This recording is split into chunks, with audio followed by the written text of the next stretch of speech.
I can tell you in just minutes how you can improve other people's perception of you and what quality of person they believe you to be. And also, I want to tell you before the end of this time that we're visiting, I have a little joke for you too, a little joke of the day.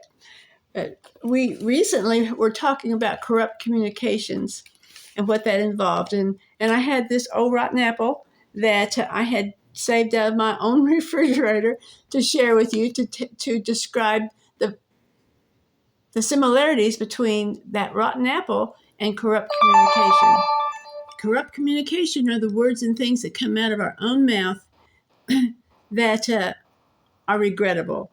Not only are they against God's word, but a lot of them are things that we say that causes other people to think a lot less of us. And a lot of these are slang words, but we're going to get more into that here in just a minute. But in Ephesians 4:29, it talks about corrupt communication, and I won't read that to you right now again. But if you want to refer back to it, you certainly are welcome to check it out.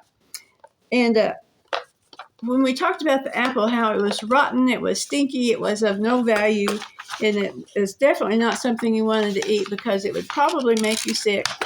And so we're going to talk about, it's all about a choice of the words that we use. You know, we know that in God's word, one of the 10 Commandments is that we're not to take God's name in vain.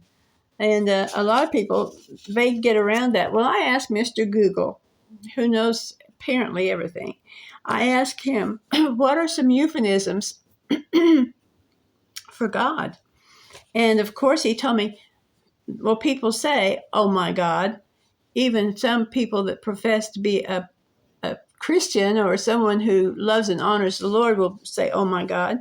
And some know what it means, so they think they'll get around it by saying, OMG. Well, it didn't fool God, and it didn't fool you, and it didn't fool me. And some people say, gosh, gee whiz, gee. They say, my word. Who is my word? Who is the Word? The Word was with God, and the Word was God. God is the Word.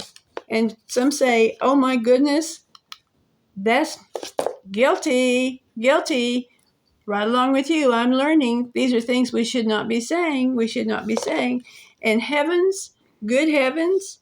And when I was a child, in my childhood, in the community I grew up, I heard people say, oh Lordy, or oh Lottie. I don't know if they still do now or if anyone says that, but when I was just a kid growing up, I heard people say that and say, gee, well, geez, well, that stands for Jesus. And golly and gad and oh my word again, or oh my stars. These are all words and all things that we would just be